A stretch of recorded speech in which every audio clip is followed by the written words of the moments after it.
তারেক রহমান প্রচারণায় বললেন যে জামাতের দিকে, ওই যে নাম বলছেন না, কিন্তু দুই দলের দিকে নাম মানে ইঙ্গিতটা একদম স্পষ্ট, জামাতের দিকে ইঙ্গিত করে বলছেন গুপ্ত সুপ্ত, তাদেরকে তারা এত বছর 16 বছর যারা ক্ষমতায় ছিল তাদের সাথে মিলেমিশে রাজনীতি করেছেন। জামাতের আমির আবার প্রতিক্রিয়ায় বলছেন নিজেই গুপ্ত হয়েছিলেন বছরের পর বছর, অতএব এসব গুপ্ত সুপ্ত বলে লাভ নাই। আহ, আসলে এই লাভ নাই জায়গাটা থেকে আমি একটু জানতে চাই, লাভ হচ্ছে এরকম পাল্টাপাল্টি বলে? কারণ যেটাই পাল্টা বলছেন, অপর দিকের অভিযোগে দেখা যাচ্ছে যে সেখানে তাদেরও কিছু যোগসূত্র ছিল, ওই স্বাধীনতা বিরোধী বলা বা দুর্নীতির কথা বলা পাল্টা থেকে, মানে সবাই একই জায়গায় দায়ী হয়ে যায়। তাহলে এই পাল্টাপাল্টি অভিযোগগুলোতে খুব লাভ হচ্ছে ডাক্তার তুষার? না, ভোটের সময় মানুষ আসলে কি করে প্রশংসা করবে, বলবে যে আমার আমি জানি প্রতিপক্ষ না, খুব মানে ভালো। এটা করে লাভ হচ্ছে, এটা আমার প্রশ্ন। এটা করলে নিশ্চয়ই লাভ হয়, বাংলাদেশের মানুষ যেরকম মানুষ নিশ্চয়ই এগুলো শুনতে চায়। আর রাজনীতিতে ওনারা আমাদের চেয়ে ভালো বুঝেন, বলে নিশ্চয়ই এগুলা বলে তারা অতীতে রাজনীতি করেছেন, সেই রাজনীতিতে নিশ্চয়ই তাদের লাভ হয়েছিল। আর সমালোচনা তো কিছু থাকবে, সমালোচনা না করলে পরে তারা যে ভালো এটা প্রমাণ করবেন কিভাবে? ফলে আমার কাছে মনে হয় না যে আহ এই ধরনের সমালোচনায় আমাদের মাইন্ড করার কিছু আছে, বরং আমার কাছে মনে হয় যে এটা স্বাভাবিক, এই ধরনের সমালোচনা হওয়ার কথা ছিল, হচ্ছে। আর দেখতে হবে যে সমালোচনা কারটা বেশি সত্য, কারটা কম সত্য, এই জিনিসটা ভোটারদেরকে দেখতে হবে। ভোটারদেরকে বিবেচনায় নিতে হবে যে কে গুপ্ত ছিল আর কে সুপ্ত ছিল। যারা নিজেরাই বের হয়ে বলেছে যে আমরা গুপ্ত ছিলাম, আমরা লুকিয়েছিলাম আওয়ামী লীগে, আমরা তখন আওয়ামী লীগের মধ্যে, ছাত্রলীগের মধ্যে নেচে নেচে গান করেছি নৌকা নৌকা বলে, তো তারা তো নিজেরাই স্বীকার করেছে। অতএব তাদেরকে গুপ্ত বলা মানে কোনো গালি দেওয়া না, তারা আসলেই গুপ্ত ছিল, গুপ্ত রাজনীতি করেছে। এবং এই গুপ্ত রাজনীতি করার জন্য তারা আশ্রয় নিয়েছিল অত্যাচারীর পেটে, যেখানে তারা আবৃত্তি করার সময় বলে বিদ্রোহীর অনুক্লান্ত আমি সেই দিন হব শান্ত, যাব অত্যাচারীর খড়গ কৃপান, ভীম রণভূমে রণিবে না। আমরা তো দেখলাম বিদ্রোহীর অনুক্লান্ত আমি থাকবো হইয়া জ্যান্ত, আমি লুকাইব তাহার জঠরে, বাহির হইয়া হইব আমি কঠোরে। তাই তো হুম। দেখলাম না? তো এটা দেখলে পরে হ্যাঁ হ্যাঁ, তো ওনারা তো লুকিয়েছিলেন। এটা তো পরিষ্কার, ওনাদের লুকিয়ে থাকা লোকজন বের হয়ে নিজেকে সভাপতি দাবি করেছে, তারপর দাবি করেছে যে ওই সময় তারা কৌশলের অংশ হিসেবে এইভাবে লুকিয়েছিল, নেচেছে, আহ, তারপরে জয় বাংলা বলেছে, তারপরে নৌকা নৌকা বলে গান গেয়েছে। এগুলো তো ভিডিও আছে, ফলে এগুলো তো অস্বীকার করার কিছু নাই। ফলে তারেক রহমান যদি তাদেরকে গুপ্ত সুপ্ত বলে থাকেন, তিনি অন্যায় কিছু বলেন নাই। কিন্তু এটাও একটা প্রশ্ন, গুপ্ত সুপ্তটা কি নেতিবাচক টার্মে ইউজ হবে? কারণ তারা তো বলছে এটা কৌশল, এই কৌশল কাজে দিয়েছে তাদের। না, গুপ্তসুপ্ত নেতিবাচকটা আমি ইউজ হবে, কারণ তারা একটা অত্যাচারীর সঙ্গে যুক্ত হয়েছিলেন, এবং অত্যাচারী যত অত্যাচার করেছে তারা তখন চোখ বুজে সহ্য করেছেন, অত্যাচারীর নামে স্লোগান দিয়ে নেচে নেচে গান বাজনা করেছেন। তো অতএব এটা অবশ্যই নেতিবাচক হবে।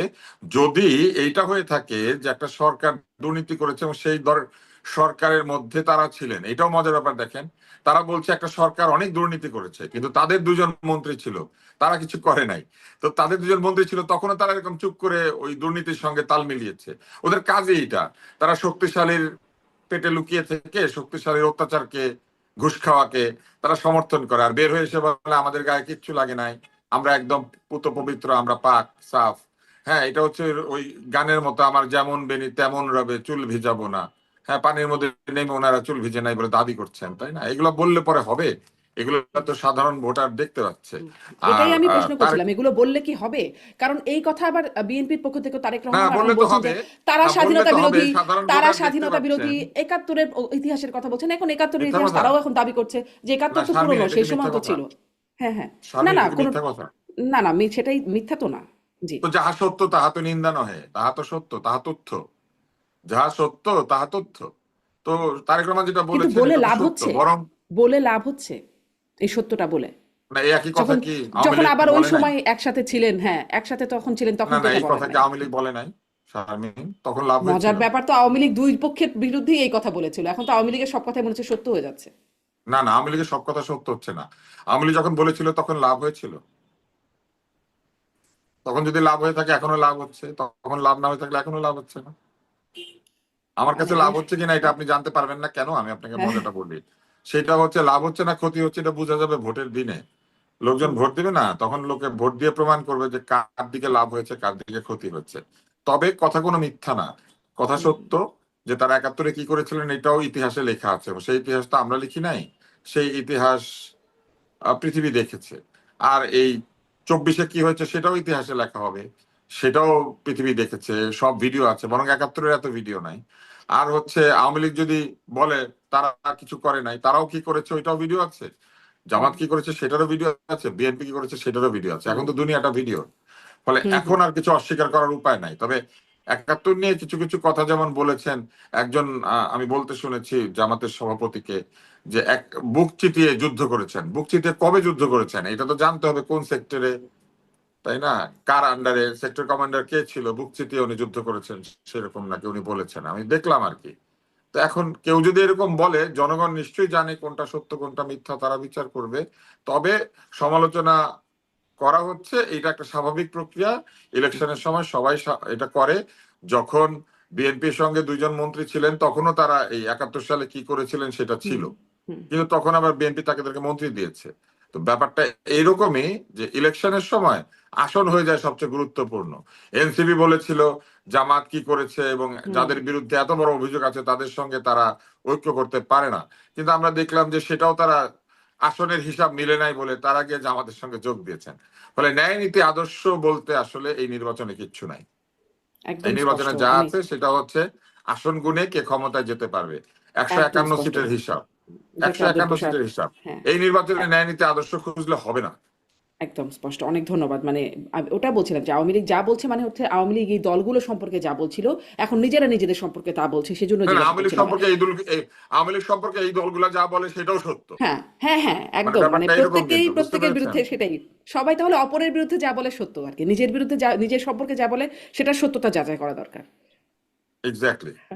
অনেক ধন্যবাদ। আমি মুস্তাফিরোজ আপনার কাছে প্রচারণায় আরেকটা বিষয়ে ডক্টর শফিকুর রহমান জামাতের আমির তিনি বললেন যে এখন চাপে পড়ে হ্যাঁ এর পক্ষে বলেছেন তারেক রহমান। এটা কি আপনাদের দুজনের কাছে এটা এই বিষয়টা একটু জানতে চাইবো যে এতদিন আসলেই আমরা শীর্ষ পর্যায়ে একদম তারেক রহমানের কাছ থেকে গণভোট প্রসঙ্গে অন্তত কিছু শুনি নাই, এই এখন এসে বললেন হ্যাঁ এর পক্ষে। এর আগে আমরা বিএনপির পক্ষ থেকে একদম শুরুর দিকে একরকম নেগেটিভ ক্যাম্পেইনই ছিল যে ভোটের না, যারা নেতারা তারাও অনেকে বলেছেন যে প্রচারণায় বলেছেন নায়ের পক্ষে, কিন্তু শেষ পর্যন্ত মির্জা ফখরুল ইসলাম আলমগীর বলেছেন নায়ের পক্ষে যাবার কোনো কারণ নাই, কিন্তু হ্যাঁ এর পক্ষেও তিনি বলেন নাই। যদিও তারই পুরনো বক্তব্য যদি শুনি নভেম্বরের, তিনি বলছেন এসব গণভোট জুলাই সনদ এগুলো মানুষ বোঝে না, বিদেশ থেকে আমেরিকা থেকে এসে শিক্ষিত লোকেরা এসে চাপিয়ে দিয়েছে বিষয়টা, এটা ছিল তারই বক্তব্য। এখন এসে আসলে তারেক রহমান বলছেন হ্যাঁ এর পক্ষে, গণভোটে হ্যাঁ পক্ষে। আসলে কেন এতদিন পরে এসে হ্যাঁ এর পক্ষে বলছেন? এই হ্যাঁ এর পক্ষে বলাটাকে আপনি কিভাবে দেখছেন? এটা চাপ কিছুটা কে দিল? মানে জি, মুস্তাফিজুর কাছে শুনি, আপনার কাছেও আসবো ডাক্তার তুষার জি। এটা একটা জনতুষ্টি আহ, আহ, পাওয়ার একটা চেষ্টা বা ভারসাম্য রক্ষা করার চেষ্টা। বিএনপি তো বেসিক্যালি এই ঐক্যমত্য কমিশনের যে সংস্কার, সেই সংস্কারের তাদের একটা ক্ষোভটা কি, যে আমরা নিজেরাই তো 31 দফা মানে সংস্কার কর্মসূচি দিয়ে মানে 2.5-3 বছর আগে আমরা জাতির উদ্দেশ্যে পেশ করছি। আমরা ক্ষমতা যে ওই সংস্কারগুলো বাস্তবায়ন করব, তার মধ্যে অনেকগুলো সংস্কার প্রস্তাব ঐক্যমত্য কমিশনের সাথে মিলে দেয়। তো এখন এই সংস্কারের কথা বলে লম্বা সময় নির্বাচন ঝুলে রাখা, এটাও বিএনপি পছন্দ করেনি। আবার সংস্কারের এইরকম জটিল বিষয়গুলো নিয়ে সংসদকে বাদ দিয়ে এক ধরনের আহ, চেষ্টা, মানে তার পক্ষে ম্যান্ডেট নেওয়া, মনে হচ্ছে যেন এই সরকার নির্বাচন কন্ডাক্ট করে না, তার নিজের ক্ষমতার জন্য মনে হচ্ছে যেন গণভোট, আর রাজনৈতিক দলগুলোর জন্য সংসদ নির্বাচন, এরকম একটা বিভাজন। এই জায়গাটা বিএনপি পছন্দ করছে না ঠিক, আবার অপছন্দটাও মানে বলে একটা মানে নির্বাচনের যেই পরিবেশটা বা নির্বাচনটা ক্ষেত্রে এমন ছিল যে তারা আন্দোলনও করে নাই, বলছিল যে ডিসেম্বরের মধ্যে যদি সংসদ নির্বাচন দেয়া না হয় তাহলে তারা রাস্তায় নামবে। হুম, সেটাও তারা করেনি, যে যাতে অন্য কেউ সুযোগ না পায়, এই সুযোগে যাতে নির্বাচনটা প্রলম্বিত না হয়। তো সেই কারণে অনেক ক্ষেত্রেই আমরা গত 1-1.5 বছরে বিএনপি অনেক কিছু পছন্দ করছে না, কিন্তু আবার বিরোধিতাও করছে না খুব তীব্রভাবে, কিন্তু আবার ভেতর থেকে এটা মেনেও নিচ্ছে না। আমার ধারণা যে গণভোটের ক্ষেত্রে ঠিক অনেকটা তেমন হয়েছে। বিএনপির সাধারণ পর্যায়ে নেতা কর্মী কারোর মধ্যে ওই গণভোট নিয়ে কোনো আকাঙ্ক্ষা নেই। এমনি সামগ্রিকভাবে জামাত এনসিপি নেতা কর্মীরা কতটুকু অংশ গণভোটের পিছনে ব্যয় করার, কতটুকু অংশ হ্যাঁ ভোটের মানে সংসদ নির্বাচনের পক্ষে ব্যয় করে, এটা দেখলে দেখা যাবে যে 95% হচ্ছে তাদের হচ্ছে সংসদ নির্বাচন, আর 5% হচ্ছে গণভোট।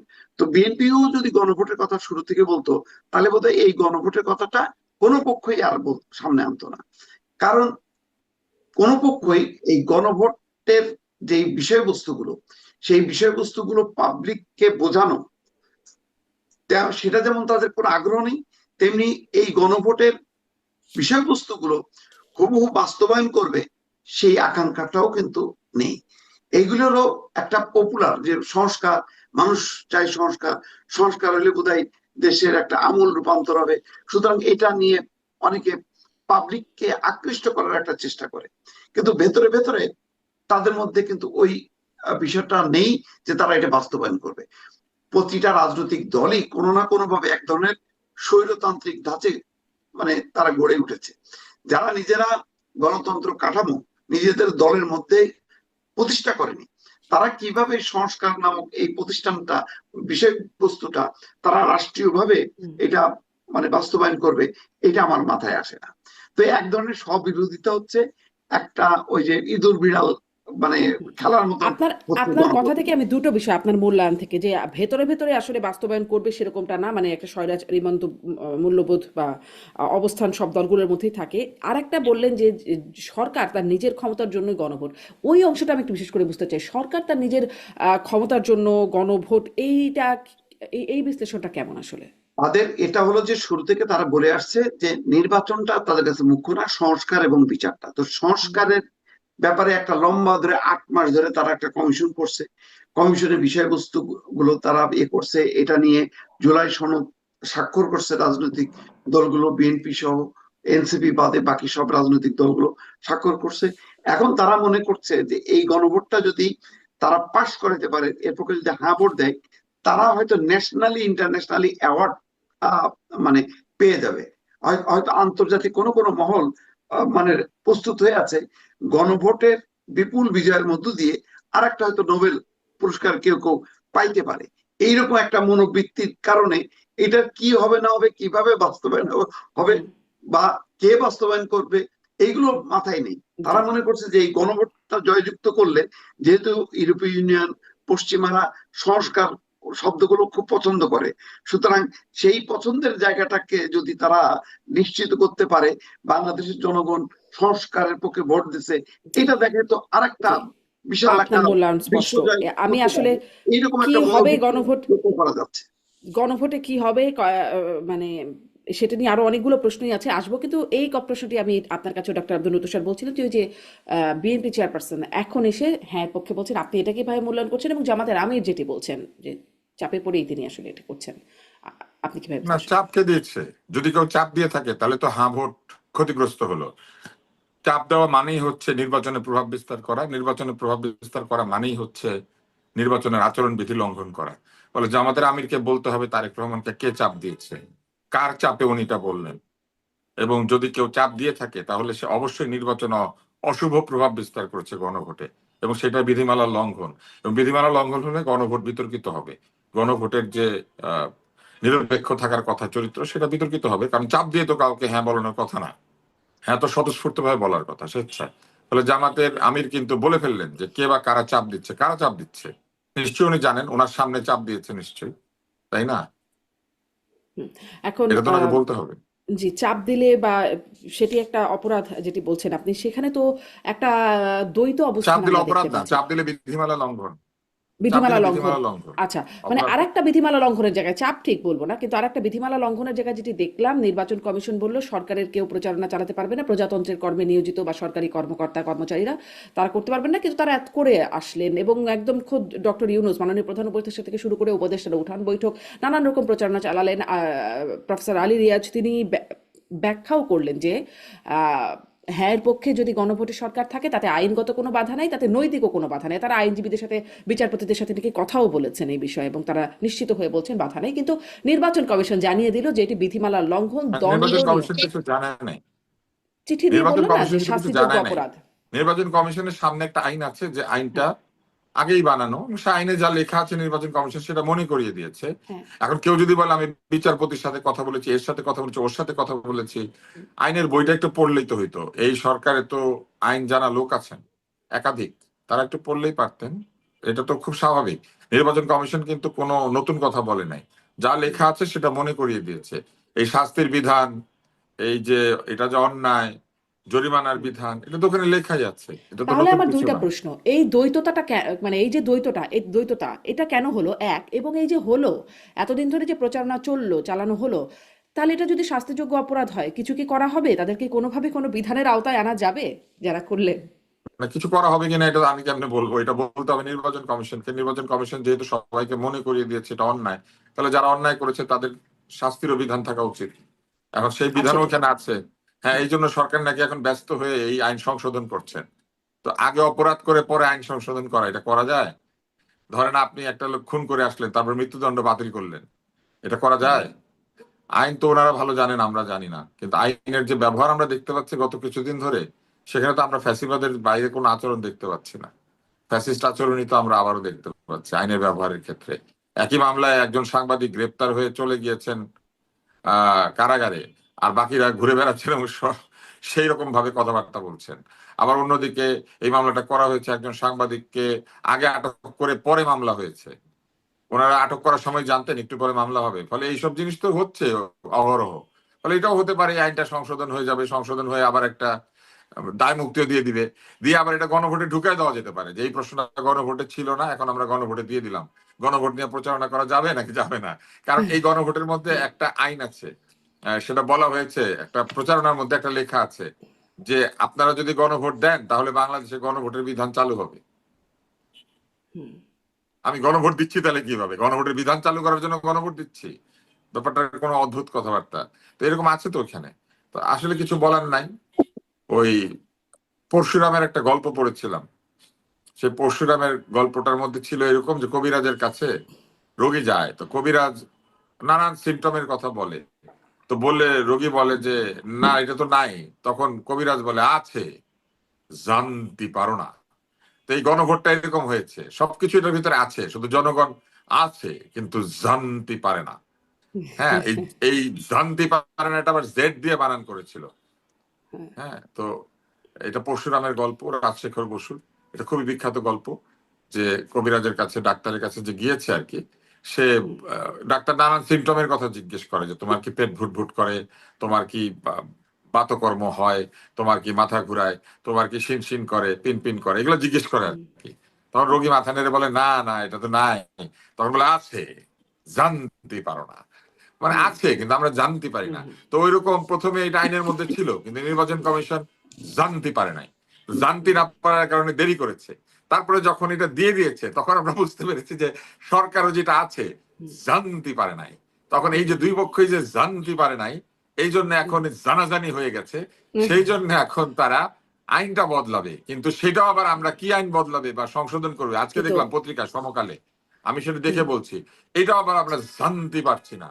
এখন এটা করে ফেলার পরে আবার এটা এরকম হয়তো লুকিয়ে থাকবে আইনটা, আবার কেউ লঙ্ঘন করলে আবার নির্বাচন কমিশন বলবে যে এটা কেন করলেন, তখন আবার হয়তো সংশোধন হবে। মানে এইটা একটা ছেলে খেলা আমার কাছে মনে হচ্ছে, কিন্তু এত আইন না অবুঝ। জানাটা আবার তো কোনো, আপনিও বলছিলেন যে এখন আইন সংশোধন করাটা এবং তারপরে তার আগেটা, মানে আইন না জানা তো আর কোনো ডিফেন্স না।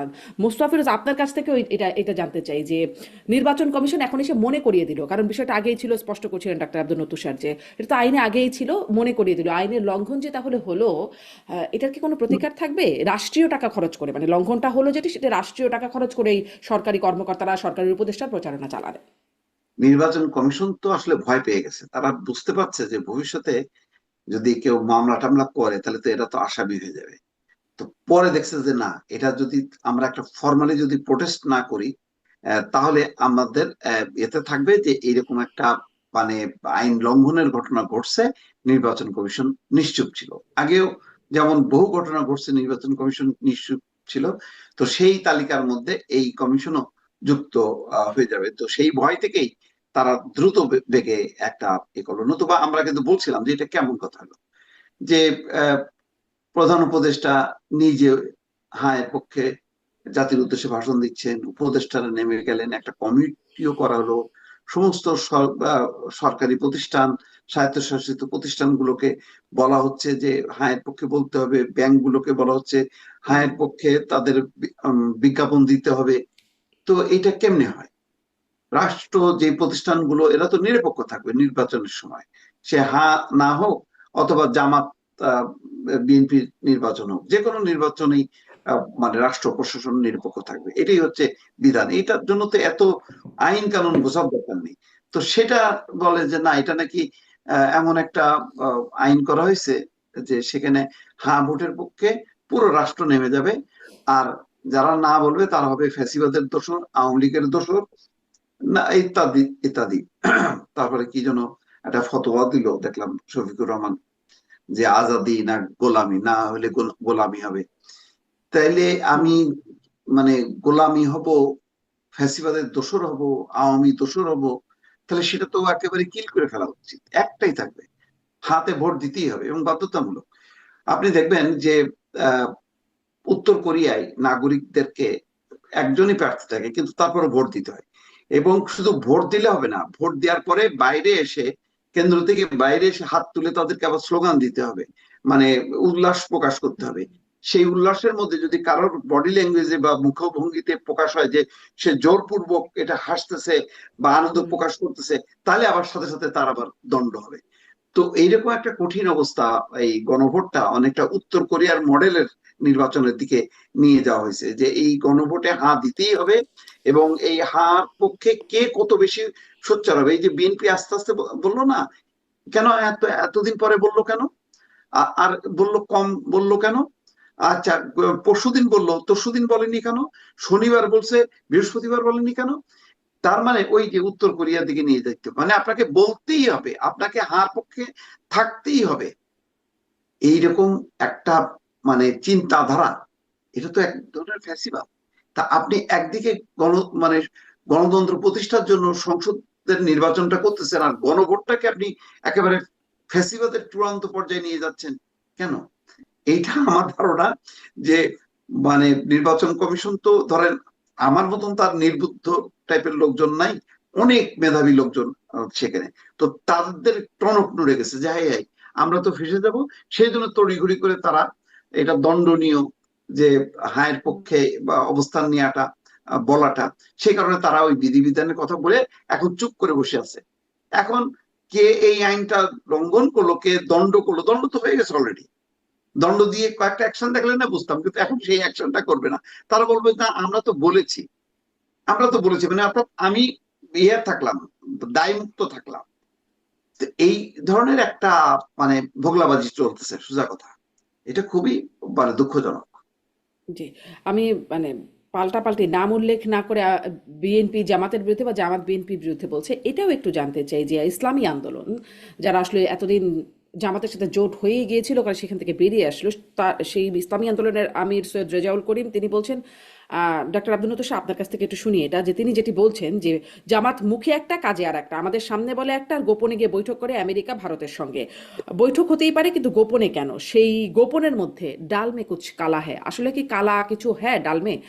আমরা মার্কিন মানে দূতাবাসের মধ্যেও অনানুষ্ঠানিক বা অফ দ্য রেকর্ড কথোপকথনের কিছু অংশ শুনেছি, লিক হয়েছে, ওয়াশিংটন পোস্টে পড়েছি। আসলে কি ডাল মে কুছ কালা হ্যায়?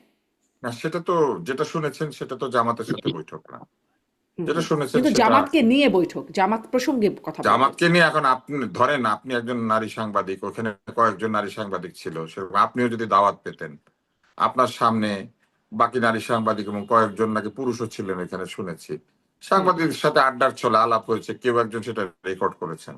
তো এইটা তো গোপন আলাপনা, গোপন মিটিংও না, একটা আলোচনার মধ্যে আড্ডা হচ্ছে, আড্ডার মধ্যে একজন তার মতামত দিচ্ছেন। এটা কি এমবাসির অফিসিয়াল মতামত নাকি এটা তার ব্যক্তিগত কথাবার্তা, এটা তো কোথাও বলা নাই, তাই না? ওখানে একটা আড্ডা হচ্ছিল যতদূর আমি বুঝেছি, এবং সেখানে এরকম কি আর আড্ডা হয়? বন্ধুদের আড্ডার মতো আড্ডা তো না, এটা তো পারপাসফুল আড্ডা যদি হয়ে থাকে, না, তাই নাকি? আড্ডা অনেক পারপাস থাকতে পারে, কেন? কেউ দাওয়াত দিয়েছে, ওখানে আড্ডা হচ্ছে, কথাবার্তা হচ্ছে, সেই কথাবার্তার মধ্যে একজন কিছু কথা বলছে, আরেকজন রেকর্ড করছে। আমার তো শোনার ইচ্ছা ছিল যে এই সাংবাদিকরা ওইখানে কি কথা বলেছেন, নিজেদের রেকর্ডটা ছাড়েন নাই কেন? ওনারা এর উত্তরে কি বলেছেন? ওনাদের কথাবার্তা ছিল না এখানে? আড্ডা কি অতটুকু হয়েছে? সাংবাদিকরা দাওয়াত পেলে এমবাসিতে ছ্যাঁচে ফ্যাঁ ফ্যাঁ করে চলে যান, যাওয়ার পরে তারপরে রেকর্ড করেন, তারপর আবার নিজেদেরটা ছাড়েন না। সব সাংবাদিকরা তো দাওয়াত দেয় না, ওনাদেরকে দিচ্ছে কেন? নিশ্চয় ওনাদের সাথেও খায় খাতির ভালো, ওনাদেরকে এরকম বিশ্বাস করে, যেমন জামাত ইসলাম নিয়ে ওনারা ভালো কথা শুনেছে, রেকর্ড করেছে, ওনাদেরকে দাওয়াত দিয়েছে, বিশ্বাস ছাড়া দাওয়াত দিয়েছে, আপনাকে দিয়েছে, আমাকে দিয়েছে, মোস্তফা ফিরোজকে দিয়েছে, দেয় নাই তো। বেছে বেছে দাওয়াত দেয়, বেছে বেছে এখানে গিয়েছে। ফলে এই পুরো জিনিসটা নিয়ে আমার একটা নেতিবাচক বিষয় রয়েছে। আর আপনাকে দাওয়াত দেওয়ার পর আপনি যদি এখান থেকে রেকর্ড করে এনে কোথাও ছড়িয়ে দেন, সেটা আসলে একদমই ঠিক না। আপনি যদি রেকর্ডই করবেন তাহলে গোয়েন্দা বৃত্তি করেন, ভালো, সেটা ভালো, কিন্তু রেকর্ড করে এনে আপনি পাঠিয়ে দিয়েছেন কোথাও, ফলে আমি পুরো প্রসেসটার সঙ্গে আমি একমত না। কিন্তু যেটা ঘটনা সেটা হলো আপনি যেটা জিজ্ঞেস করেছেন, জামাত গোপনে বৈঠক করে, কিন্তু সেই গোপন বৈঠকের কথা উনি জানে, তাহলে এটা গোপন থাকলো কিভাবে? এই আকন সাহেব বলেছেন না এটা? আকন সাহেবের কথা বললেন না আপনি? না, আমি বললাম রেজাউল করিম সাহেবের কথা, এই ইসলামী আচ্ছা, আন্দোলন। রেজাউল করিম সাহেব। তো রেজাউল করিম জানে কেমনে গোপনে হয়েছে? তার মানে নিশ্চয়ই গোপন বৈঠক উনি দাওয়াত পেয়েছেন, অথবা কিন্তু ওনার লোক গোপন কথা গিয়েছে। তো সব গোপন থাকে না, অনেক কিছুই জানাজানি হয়ে যায়, হ্যাঁ, ফাঁস হয়ে তাহলে যায় উনি পরবর্তীতে, জানে তাই না? আর কি, উনি জানে তো, যেটা জানে সেটা তার গোপন না। তাহলে গোপনে কি মিটিং হয়েছে সেই বিষয়বস্তু তো ওনার জানার কথা। শুধু জেনেছে খালি গোপনে বৈঠক হয়েছে, তাহলে বিষয়বস্তু জানার কথা না। যে তাকে গোপন বৈঠকের খবর দিয়েছে সে তাকে বলতে পারে না এখানে কি আলাপ হয়েছে, এরকম একটা ফোন নিয়ে রেকর্ড করতে পারে নাই, করলেই হতো। এক। দুই হচ্ছে, উনি বলেছেন ডাল মে কুচ কালা হ্যায়, এখানে ডাল কে আর কালা কে? হুম। মানে দাওয়াত দিয়েছে ধরেন বিদেশি দূতাবাস, আর ওনারা গিয়েছেন, ডাল কোনটা কালা কোনটা এটা তো বুঝতে হুম। হবে। ওনাকে দাওয়াত দিলে উনি যেতেন? রাজনীতিবিদদের কিছু কিছু বিষয় জানেন সাধারণ মানুষ অত্যন্ত ক্ষুব্ধ। তার মধ্যে একটা হচ্ছে ওনাদের যে বিদেশ প্রীতি, ওনাদের যে বিদেশি দূতাবাস প্রীতি, ওনাদের যে বিদেশি দূতাবাসের এই রাষ্ট্রদূত প্রীতি, এবং ওইখান থেকে যেসব সারমন, যেসব কথাবার্তা হয়, এগুলা নিয়ে রাজনীতি করা, এগুলা খুব হাস্যকর, এগুলা খুবই সার্বভৌমত্ব বিরোধী জিনিস। এবং এইগুলা নিয়ে যে আমরা আলাপ আলোচনা করি, আপনার মনে আছে ওবায়দুল কাদের বলেছিল বাইডেনের সাথে সেলফি উঠে গেছে, তলে তলে ঠিক হয়ে গেছে। হুম। হুম। এটা কি ছিল? এই একই জিনিস ছিল। আমাদের সমস্ত দলগুলি এই বিদেশিদের সাথে গোপনে গোপনে বা আপনে আপনে অথবা ওপেনে ওপেনে বৈঠক করাকে খুবই ভালোবাসে, এবং তারা বলে আমি করেছি ওপেনে, তুমি করেছো গোপনে। আরে ভাই, ওপেনে করলে আর গোপনে করলে কিছুই আসে যায় না। আপনি বাংলাদেশের স্বার্থ নিয়ে নির্বাচন নিয়ে ওখানে যাবেন কেন? ট্রাম্প আর বাইডেন কি আমাদের সঙ্গে আলাপ করতে এসেছিলেন, আমাদের রাষ্ট্রদূতের সাথে? কিংবা রিপাবলিকান পার্টি আর কি বলে ডেমোক্রেটিক পার্টি এসেছিল? আসে নাই তো। তাহলে আপনারা যান কি করতে? এটা অদ্ভুত ব্যাপার না? এটা হচ্ছে দ্বিতীয় কথা। তৃতীয় কথা হচ্ছে, উনি বলেছেন জামাত গোপনে বৈঠক করে। 2 দিন আগে উনি জামাতের সাথে ছিলেন। গোপন বৈঠকগুলি কবে হয়েছে? ওনারা যখন ছিল তখন, না ওনারা যখন ছেড়ে দিয়েছে তখন? তাই না? ওনারা থাকা অবস্থায় গোপন বৈঠক হয়ে থাকলে ওনারা তখন বলেন নাই, ওনারা ছেড়ে দেওয়ার পর বলছেন, এবং এটাই সবচেয়ে ভালো এক্সপ্লানেশন। কারণ নিশ্চয়ই এই গোপন বৈঠক যখন জোটে ছিল ওনারা জানতো, এইভাবে উনি জেনে গিয়েছে যে জামাত গোপনে গোপনে বৈঠক করে। আর যখন জোট ছেড়ে দিয়েছেন তখন বের হয়ে এসে উনি বলছেন জামাত গোপনে গোপনে বৈঠক করে। থাকা অবস্থায় বলতেন, যেমন একটু আগে আমি জামাতকে বললাম আমরা, যে থাকা অবস্থায় যখন মন্ত্রী ছিলেন তখন দুর্নীতির প্রতিবাদ করতেন, তাই না? একই কথা বিএনপিকেও বলা যায়, যে যখন জামাত আপনাদের সাথে ছিল তখন বলতেন তারা স্বাধীনতা বিরোধী। কেউই স্বার্থের সময় তার কথাটা বলে না। বন্ধু যখন বউ লইয়া হুম। আমার বাড়ির সামনে দিয়া রঙ্গ কইরা হাইটটা যায়, তখনই বুকটা ফাইটটা যায়, কিন্তু তার আগে কিন্তু বুকটা ফাটে না। এই বন্ধু যখন বন্ধু ছিল তখন সে ভালো ছিল, কিন্তু বন্ধু তখন হয়তো বুক তখনও, ফাটে তবু মুখ ফোটে না, ওই যে আছে না, হ্যাঁ মানে সেরকম মুখে তখন, ফোটে না। হ্যাঁ কিন্তু এই জি। ঘটনাটা তো এইটাই। এখন বন্ধু যখন রঙ্গ কইরা এনসিপির সাথে লইয়া আমার বাড়ির সামনে দিয়ে হাইটটা যায়, তখন বুকটা ফাইটটা যায়। আবার আমার বন্ধু যখন আমাকে ছাইরা আমারই সমালোচনা করে তখন বুকটা ফাইটটা যায়, তাই না? সবারই বুক ফাটতেছে কারণ স্বার্থহানি হয়েছে। এখানে কোনো জায়গাতেই নৈতিক কারণে এই কথাগুলি হচ্ছে না। এই একই বৈঠকে ওনারা হাজির থাকতেন খুব ভালোভাবে যদি তারা ওই জোটে থাকতেন এবং একটা শব্দ করতেন না। আমার খুবই জানার ইচ্ছা, আর কতদিন আমাদের দেশের মানুষ এইভাবে বিদেশিদের পরামর্শ, বিদেশিদের ইয়েস নো, বিদেশিদের হ্যাঁ বলা, বিদেশিদের অ্যাপ্রুভ করা, এইগুলাতে ব্যস্ত থাকবে? আধিপত্যবাদ যদি সত্যি একটা শব্দ হয়ে থাকে, এই আধিপত্য যেই করুক সেই খারাপ। জি। চামড়া রং দিয়ে আধিপত্য হিসাব হয় না। কার সাথে আপনার বর্ডার আছে সেটা দিয়ে আধিপত্য হিসাব হয় না। আধিপত্যবাদ যে করবে সেই খারাপ, সেই ভুল। সকল আধিপত্যবাদী আমাদের জন্য ক্ষতিকর। কি কারণে আমরা অন্যের কাছে এটা জানতে যাব? তাই না? এটা তো জানার কোনো প্রয়োজন নাই, এবং তাদেরকে মেনশন করারও কোনো প্রয়োজন নাই। হুম। জি। কিন্তু প্রয়োজন কি আসলে আছে? মানে এটা একটা মানে প্রশ্ন আমি মোস্তাফিরুজ আপনার কাছ থেকে শুনতে চাই। কেন এই বিষয়গুলো হচ্ছে? মানে মার্কিনীদের যে আনুষ্ঠানিক বক্তব্য একটা যে আমরা কোনো দলের পক্ষে না, মার্কিন রাষ্ট্রদূত বললেন সাংবাদিকদের সামনে, আর এই অনানুষ্ঠানিক বা অফ দ্য রেকর্ড যে কথোপকথন হচ্ছে সেখানে একটা এই জেস্টার পাওয়া যাচ্ছে যেখানে খুব স্পষ্টভাবে জামাতের পক্ষে প্রচারণার মানে মতো ব্যাপার স্যাপার খুবই ইতিবাচক, জামাতকে মানুষ পছন্দ করছে, জামাত গেলে কি কি যে কনসার্ন বা উদ্বেগের জায়গাগুলো হয়তো থাকতে পারে সেগুলোর ব্যাপারেও তারা আশ্বস্ত করছে, যেটা হবে না ওটা হবে না, শরিয়া কায়েম করবে না, নারীদের প্রতি নানান রকম বিষয়ে আশ্বস্ত করছে। অপরদিকে বিএনপির প্রসঙ্গে একটুখানি কথা আছে পুরোটাতে, সেখানে বলছে বিএনপি ক্ষমতায় গেলে আবার নিজেদের মধ্যে অভ্যন্তরীণ কোন্দল আর দুর্নীতি শেষ হয়ে যাবে, এরকম স্পষ্ট পক্ষপাত দেখা যাচ্ছে অনানুষ্ঠানিক কথোপকথনের মধ্যে। এটি আসলে মানে এটিকে কোনো বার্তা দেয়? ডাল মে কুছ কালা হ্যাঁ? দেখেন, অনানুষ্ঠানিক যে বিষয়গুলো সেগুলির সত্যতা কতটুক আর কতটুক মানে এটার কোনো বাস্তবতা নেই, এগুলি কিন্তু আহ, মানে বিশ্বাস করা বা বিশ্লেষণ করাটা কঠিন। মানে আপনি কোনো ফ্যাক্টস নাই, কোনো তথ্য নাই, অথচ তার উপরে আপনি লম্বা একটা শুধু পারসেপশনের উপরে আপনি আলোচনা করে গেলেন। তো সেটা ভালো, সেটা বলে ভিউ বাড়ে। কিন্তু আমার ধারণা যে আমেরিকা মুখে কোনটা বলে, ভেতরে কোনটা বলে, ভেতরে যেটা বলে সেটাকে মুখে বলে কিনা, আমার যথেষ্ট সন্দেহ আছে। দেখেন আপনি আহ আহ, সজীব ওয়াজেদ জয় কয়েকদিন আগে বললেন কি যে আমার মা আসলে রাজনীতি থেকে অবসর নিতে চান, তিনি দেশে ফিরতে চান, তিনি আর রাজনীতিতে জড়াবেন না। কিন্তু আমরা দেখলাম কি দিল্লিতে লন্ডন আওয়ামী লীগের সঙ্গে বৈঠক করলেন হুম। এবং সেখানে দেখলেন সুরম্য অট্টালিকা এবং নিরাপত্তা ব্যবস্থা। তো একদিকে আবার সাংবাদিকদের সঙ্গেও যুক্ত থাকলেন, মিলছে না তো বিষয়টা। তো এখন সজীব ওয়াজেদ জয় মুখে যেটা বলছে, বাস্তবে কিন্তু সেটা নেই। এখন আমেরিকা হঠাৎ করে কি কারণে জামাতের বন্ধু হবে, কোন স্ট্র্যাটেজি নিয়ে?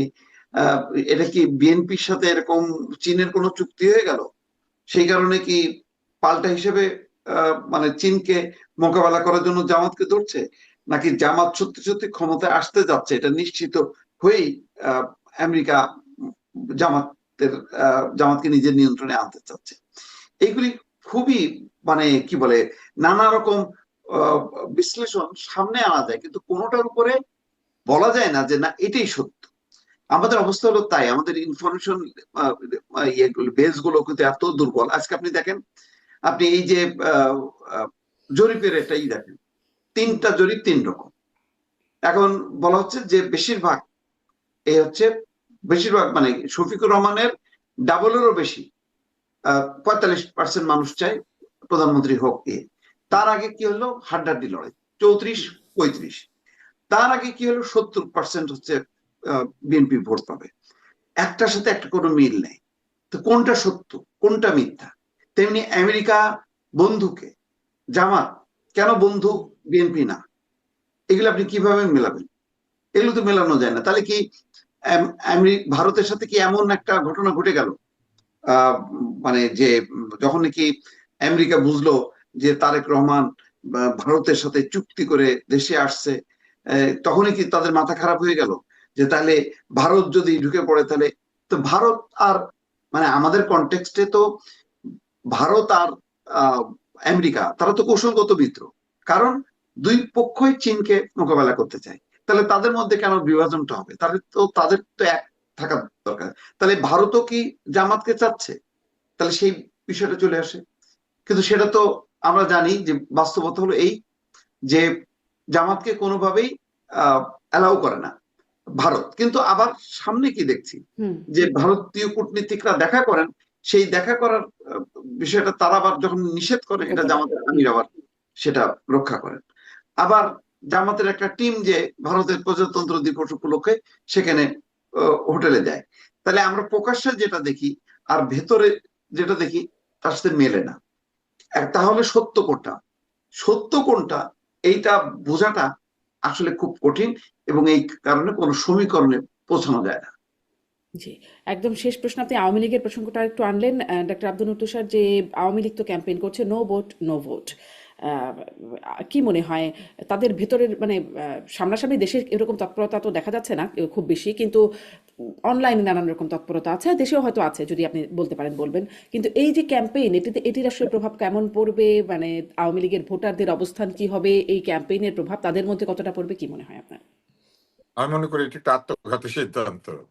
নো ভোট, নো ভোট দিলে এমনও হতে পারে যে আওয়ামী লীগ আরো দীর্ঘদিনের জন্য এই অবস্থায় থেকে যেতে পারে। বরং আওয়ামী লীগের ভোটারদের উপর আস্থা রেখে আওয়ামী লীগের উচিত বলা, আগে যেমন বলতো আমার ভোট আমি দিব, যাকে ইচ্ছা তাকে দিব, তো যাকে ইচ্ছা তাকে দিবে, আওয়ামী লীগের ভোটাররা যাবে সেখানে। আওয়ামী লীগ বলে দিবে কেন no vote, no vote? Awami লীগের বলা উচিত আপনার ভোট আপনি দেন, যাকে ইচ্ছা তাকে দেন। আওয়ামী লীগ না ভোটের অধিকারের জন্য লড়াই করেছে? ভোটের অধিকার কেন তাহলে তার ভোটারদের কাছ থেকে সে কেড়ে নিতে চাচ্ছে?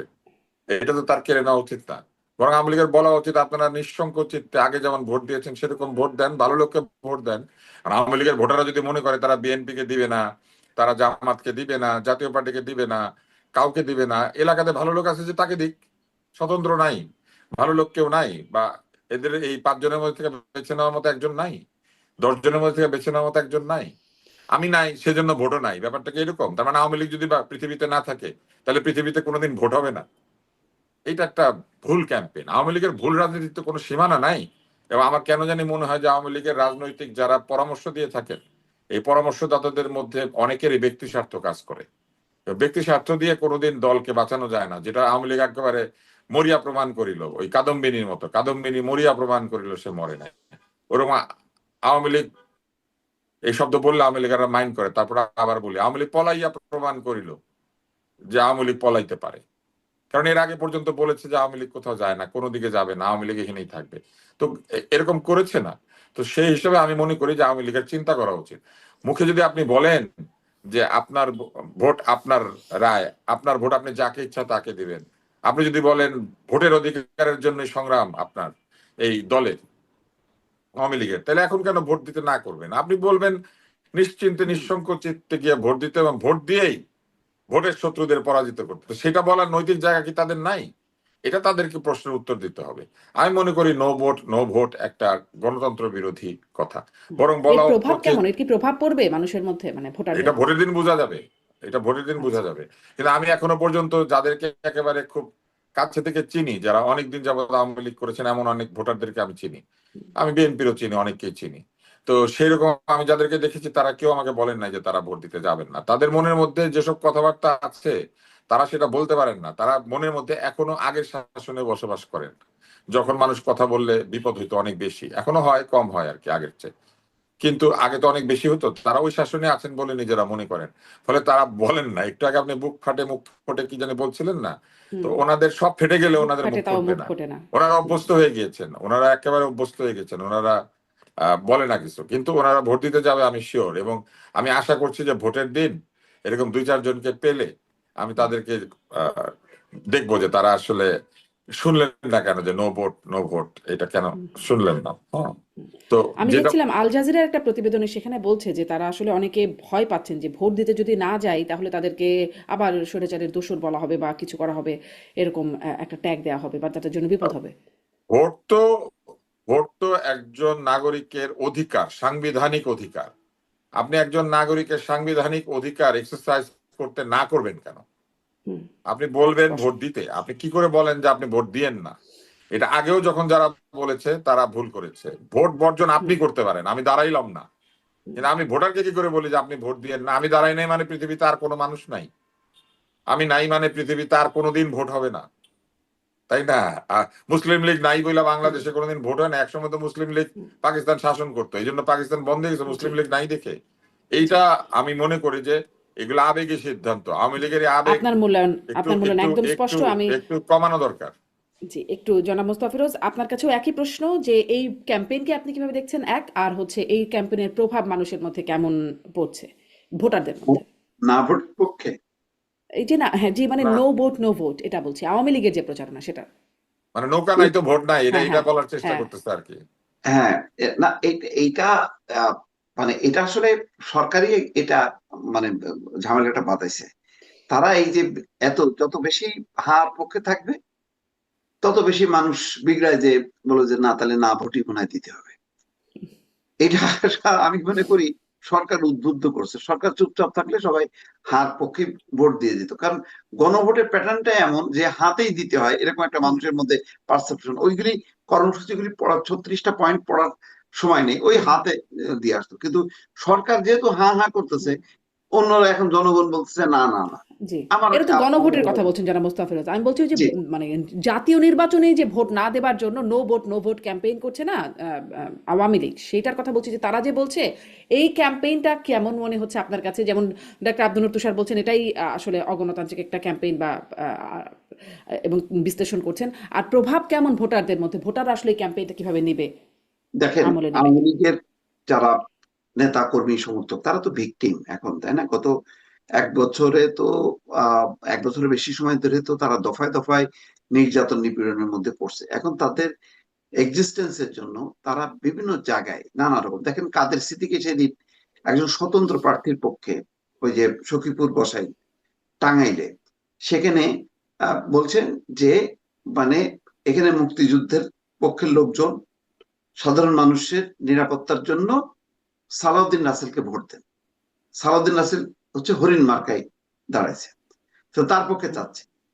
এটা হচ্ছে ওই অঞ্চলের দৃশ্য। তো বিভিন্ন জায়গায় দেখছে যেখানে মনে করছে যে বিএনপির এই প্রার্থীটা মানে নির্বাচিত হলে তাদের পক্ষে কাজ করবে, সেখানে দিচ্ছে। যেখানে জামাতের প্রার্থী তার আচরণের কারণে মনে হচ্ছে আওয়ামী লীগের ভোটারদের যে মানে তাদেরকে রক্ষা করবে, তার পক্ষে যাচ্ছে।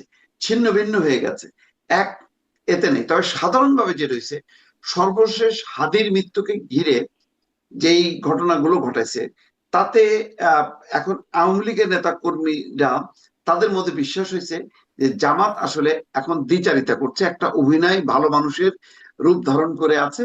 তারা নির্বাচিত যদি হয় তাহলে প্রথমেই আওয়ামী লীগকে আরো কচুকাটা করবে। সেই কারণে তারা কিন্তু এখন চিন্তা করছে যে ধানের শীষ আমি পছন্দ করি আর না করি, আমার বাঁচার জন্য আমি ধানের শীষকে ভোট দিই, এইরকম একটা মনোভাব কিন্তু গড়ে উঠছে। কারণ সর্বশেষ যে মততন্ত্র রয়েছে সারা দেশ ব্যাপী, সেখানে কিন্তু বিএনপি নেতা কর্মীরা একেবারেই ছিল না, তারা নিশ্চুপ ছিল। এই নিশ্চুপ থাকাটা কিন্তু তাদের পক্ষে গেছে। এনসিপি কে ধরা হয় যে এনসিপি তরুণরা তারা মবের হচ্ছে নেতৃত্ব দেয়। সুতরাং এনসিপি যখন কি জামাতের দিকে গেছে, তখন মনে করছে জামাত এবং এনসিপি মিলে বোধহয় নির্বাচনের পর না জানি কি মব শুরু করে দেয়। এখানে সংখ্যালঘু এবং আওয়ামী লীগের ভোটাররা ভীত সন্ত্রস্ত হয়ে তারা এখন ধানের শীর্ষের পক্ষে ভোট দেবে বলে সিদ্ধান্ত নিয়েছে, আমি বিভিন্ন সূত্র থেকে জানতে পেরেছি। তবে ওই যে তারপরেও কথা থাকলো ওইটা যে এই আওয়ামী লীগের ভোটগুলো নানাভাবে বিভক্ত হয়ে গেছে। সামগ্রিক অবস্থানটা হচ্ছে তাদের ধানের শীষের পক্ষে। মানে এই পরিস্থিতিটা তৈরি করছে জামাত এবং এনসিপি মিলেমিশে, এই অবস্থাটা তৈরি করছে, তাদেরকে ঠেলে দিছে যে তোমরা ধানের শীষের পক্ষে যাও। এখন সেটাকে যদি ক্যাশ করতে পারে ভালো, আবার ওটা ক্যাশ করতে গেলে আবার বিএনপির আবার ক্ষতি হবে। ক্ষতি হবে এই যে যখন বিএনপি নেতা কর্মীরা দেখবে যে কি যে আওয়ামী লীগ 15 বছর ধরে আমাদেরকে অত্যাচার নির্যাতন করলো, তাদের 10% 20% ভোট পাওয়ার জন্য তাদের ব্যাপারে নিশ্চুপ থাকতেছে বিএনপি, তাহলে এটা কেমন হলো? সেটা আবার নেগেটিভ একটা প্রভাব পড়তে পারে। ফলে এইবারের নির্বাচনটা এত দিক, মানে এটা কোনো একটা দিকের উপর আপনি বিশ্বাস রেখে বলতে পারবেন না যে না ভোটের প্যাটার্নটা ওই দিকেই যাচ্ছে। জি, সমীকরণটা এবার একটু কঠিন, স্পষ্ট। অনেক ধন্যবাদ জনাব মোস্তফা ফিরোজ, অনেক ধন্যবাদ ডাক্তার আব্দুল নূর তুষার, আপনাদের দুজনকেই ধন্যবাদ। দর্শক, এতক্ষণ সাথে থাকবার